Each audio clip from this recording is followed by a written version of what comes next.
beliau. Nanti kita dengerin sama-sama. Mungkin bisa kita undang ke sini Ibu siapa? Oh, Ibu Yohana, boleh Bu, silakan. Silakan Ibu. Dan berikan undangan buat Yohana, silakan. Terima kasih Pak, waktu dan tempat. Iya, silakan. Assalamualaikum warahmatullahi wabarakatuh. Waalaikumsalam. Salam sejahtera juga bagi Bapak Ibu semua. Terima kasih. Nama saya Yohana, domisili sekarang di Bintaro, Tangerang Selatan. Saya berasal dari kota Semarang, Jawa Tengah. Jadi Jawa Tulen, Bapak Ibu. Jadi bermula dari dulu saya kenapa tahu bahwa saya ada diabetes, sebenarnya waktu hamil anak yang terakhir, yang Malika yang sekarang usia 10 tahun. Jaraknya sangat jauh dengan kakaknya yang sekarang 24 tahun. Waktu itu usia saya sekitar masih 39 ke 40 lah, hamil Malika ini. Jadi di situ dokter melihat, dokter penyakit dalam. Karena saya waktu itu sempat ada beberapa keluhan gitu bahwa kok saya ada indikasi diabetes. Makanya selama saya hamil, saya diberikan insulin waktu itu Novorapid untuk ibu hamil. Jadi yang ada insulin yang memang untuk ibu hamil, ada yang tidak. Jadi bermula dari situlah. Tapi dokter masih memperkirakan itu hanya hormonal, artinya saya belum diabetes, begitu ya dok, kurang lebih kalau ada istilah di kedokteran. Sehingga setelah melahirkan, beliau sudah menganggap bahwa saya dalam taraf wajar seperti manusia normal lainnya. Nah, terus gaya hidup betul bahwa saya termasuk diabetes tipe 2 yang memang gaya hidupnya nggak bagus banget. Kami kalau pergi kemana-mana harus makan Bu, kulineran dan ngapa-ngapain tuh harus makan. Saya ke mall nggak makan nggak bisa Bu, pasti makan. Pokoknya harus makan dan makan. Itu memang adatnya keluarga kami. Sehingga nggak salah bahwa eyang saya, kemudian bapak saya, adik bapak saya, semuanya rata-rata diabetes dan berakhir stroke, kemudian meninggal. Dan rata-rata mereka punya komplikasi.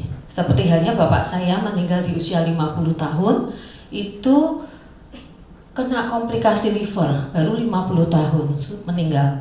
Kemudian barusan Juli 2021, tante saya, bule saya, itu stroke, kemudian komplikasinya ke arah jantung, meninggal. Barusan juga, semuanya rata-rata kena diabetes.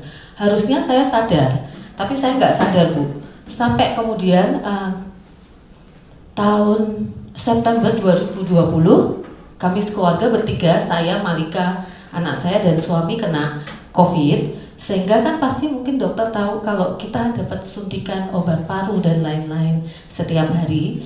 Kebetulan saya waktu itu sudah tangan 2 ini juga infus semua, dan insulin yang besar itu ya dok, itu sudah terpasang juga siap mensupport saya untuk. Kemudian ada obat-obat diabetes lain, karena di situ selain dokter paru, dokter penyakit dalam juga mendampingi selama proses pengobatan di rumah sakit tersebut. Nah, itu saya sudah dapat waktu itu masih Novorapid, itu betul 1 hari 3 kali, dan lantus malam harinya ya dok, kalau mau tidur. Jadi betul kata Pak David, repot banget. Tapi karena kita kondisinya nggak di rumah, dan itu pertama kalinya diberi insulin lagi. Terus kalau ada yang tanya, sebelumnya ngapain? Nggak mau minum apapun Bu. Saya benar-benar nggak minum apapun. Jadi 2020, terus kemudian suami juga sempat ventilator Bu. Beliau juga dapat pengobatan yang sama, bahkan lebih ekstrim. Nah setelah itu pulang terus ngapain gitu kan. Saya kebetulan November 2020 berhubungan lagi dengan Pak Budi Kuang. Terus saya ceritakan soal suami yang memang pulang masih membawa bakteri. Secara COVID-nya negatif, sudah sampai 3 kali itu sudah negatif, tapi pulang bawa bakteri. Terus aku mau ngapain nih, obat dokter mungkin juga nggak bisa mensupport semua, dan saya pasti takut ke arah komplikasi yang lain. Jadi saya utamakan waktu itu untuk suami sebenarnya Bu. Terus kemudian saya sampai bilang Pak Budi Kuang tuh kayak dokter saya, setiap dosis-dosisnya pokoknya saya konsultasi sama beliau. Saya ikuti semua saran beliau, sehingga saya setiap kali beli itu pasti paket Bu, supaya bisa mengakomodir semua kebutuhan kami, termasuk untuk saya juga.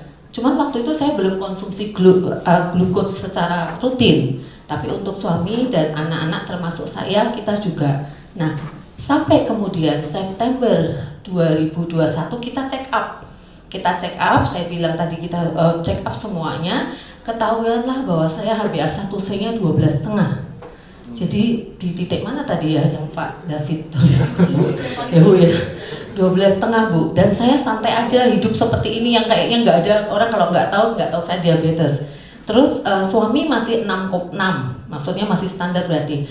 Lama-lama terus dari situ saya kemudian dapatlah namanya insulin Risodek yang terbaru Bu.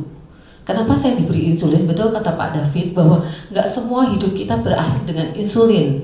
Artinya dokter akan menyesuaikan badan kita. Saya waktu diberikan insulin karena kan usia saya udah di atas 40 tahun. Menurut beliau lebih aman pakai insulin daripada obat oral. Nah di situ saya merasa pertama kali benar-benar 12,5 itu agak sedikit down sih Pak. Saya sudah pesan sama suami, jangan bilang loh aku diabetes gitu. Pokoknya semua nggak boleh tahu termasuk ke mertua dan lain-lain. Saya malu Bu, benar-benar kena diabetes itu saya malu. Terus saya sempat berdiam diri, tapi saya kan ingat bahwa setiap apa yang Tuhan berikan itu kan tetap harus disyukuri termasuk penyakit. Itu saya lakukan. Selain ikhtiar dengan obat-obatan dari dokter, karena saya nggak mau ada komplikasi seperti keluarga, saya kemudian mengkonsumsi rutin semua produk For Life, hampir semua, mungkin yang belum recall Pak, mungkin nanti akan saya konsumsi. Ya. Tapi semua saya sudah konsumsi. Riovida saya minum sih Bu Titi, saya minum. Itu bahkan bagus waktu awal pulang ke rumah setelah COVID itu kan membantu slime keluar, kemudian batuk-batuk suami saya kalau pas batuk-batuk itu membantu sih, saya bilang gitu. Jadi hampir semua sudah. Terus itu September 2021 HbA1c 12,5. Sekarang bulan apa? Juli ya. Juli 2022 memang bertahap sih turunnya Bu. Sekarang saya udah di angka 9. Artinya sudah banyak kemajuan. Terus pasti dong, tadi kan ada hipertensi, ada apa? Tidak ada Bu, sudah tidak ada. Terus kemudian semuanya membaik. Artinya yang dikeluhkan ada hipertensi, kemudian ada juga selain hipertensi Pak, kalau kolesterol. Nah itu semua membaik Bu. Ini ada hasil lab saya sih, saya tadi udah kumpulin dari itu. Jadi semua membaik. Aku rasa itu kan karena memang ikhtiar. Saya selalu minta sama Allah apapun ikhtiarnya tolong saya sertai dalam setiap ikhtiar saya apapun, termasuk pengobatan medis. Juga saya mencoba dari hampir semua produk For Life itu saya coba dan ternyata hasilnya signifikan. Dan Ibu seperti tadi Bapak David bilang semua pasti ke ginjal karena saya mengkonsumsi obat. Ibu tahu Bapak Ibu semua insulin itu setiap karena Risodek hanya pagi dan malam, jadi kita melupakan lantus. Lantus tidak disuntikkan, kan lantus itu untuk malam hari ya Bu, sebelum tidur. Itu saya hanya dapat 2 kali, jadi lebih nggak ribet Pak. Terus Risodek ini saat belum dibuka segelnya, betul harus di es atau kulkas. Makanya kalau saya ambil dari apotik, saya selalu harus bawa apa? Ya kayak gitu. Begitu dibuka, saya pasang suntikannya, itu sudah bisa dibawa kemana-mana tanpa harus bawa es. Jadi sekarang perkembangan insulin itu jauh lebih baik. Tapi Risodek itu juga termasuk yang mahal. 1 pen 365.000. Saya hanya habis 3 hari harus habis. Jadi sebulan 10 pen. Berarti hampir 4 juta ya. Terus itu tadinya sampai suami saya bilang, ini kalau setiap bulan hampir 5 juta kan bisa buat ngangsur mobil. Saya agak sakit hati Bu. Waduh, aku pengobatanku dihitung sama angsuran mobil gitu. Jadi akhirnya saya memang upaya sih. Kebetulan sih itu semua sih disupport sama dari pemerintah sih Pak. Ternyata bisa Bu. Jadi bisa. Terus tapi kan saya nggak bangga Bu dapat setiap bulan 10 insulin gitu kan. Jadi saya tetap ikhtiar dan sampai sekarang pengobatannya dosis-dosisnya sudah mulai turun juga. Terus saya tetap ikhtiar dengan produk dari For Life itu, yang pasti kreatinin saya masih 0,4 tuh, artinya normal. Itu kreatinin kan kaitannya dengan ginjal. Itu aja yang saya jaga Pak. Selain itu, kalau masalah tadi kayak apa ya, stroke diabetes, itu sebenarnya saya mengarah ke vertigo sih Pak. Pernah di 2019, tapi sampai sekarang sudah tidak pernah kambuh. Karena waktu itu ternyata kalau setelah ditelusuri oleh dokter THT, itu saya ada pendengaran berkurang antara kiri atau kanan salah satu, dan itu bisa dicek. Jadi tidak semua vertigo atau itu ke arah syaraf. Saya semua mungkin kayak saya jadi belajar jadi dokter, dok. Dari semua pengobatan saya belajar dan saya googling. Saya senang sekali dengan Pak David karena Pak David juga detail. Karena pada saat kita sudah kena penyakit kan kita pengen tahu lebih jelas tentang itu. Dan satu lagi betul, tidak usah takut dengan insulin. Karena dengan perkembangan metode yang sekarang, insulin sudah sangat amat buat tubuh, dan nyatanya kreatinin saya terjaga. Artinya bahwa obat oral yang sudah tidak benar kita minum atau apa, ya sudah, berarti kita nggak usah pakai itu. Jadi kalau disarankan misal memang ternyata diabetes, ya tidak usah takut untuk pakai insulin itu untuk sebagai salah satu ikhtiar juga. Karena memang nggak bisa Pak lepas total kalau sudah diabetes, betul ya dokter? Kita memang berhubungan dengan medis seumur hidup. Jadi mau nggak mau, cuman bagaimana cara saya menyelamatkan ginjal saya dan organ tubuh lainnya. Barusan kita juga cek semua organ tubuh termasuk jantung bagus semua.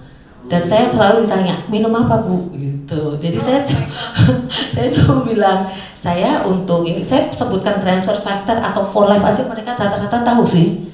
Gitu. Jadi alhamdulillah produk ini mensupport kesehatan, juga mensupport kondisi kita semua. Dan sampai sekarang suami juga kita semua rutin check up per 3 bulan. Jangan lupa, jangan senang-senang seperti kata Pak David, bahwa gula darah puasa bagus atau sewaktu bagus, belum tentu HbA1c-nya bagus. Jadi silakan Bapak Ibu check up, terus kita mencoba hidup sehat. Terima kasih. Wassalamualaikum warahmatullahi wabarakatuh.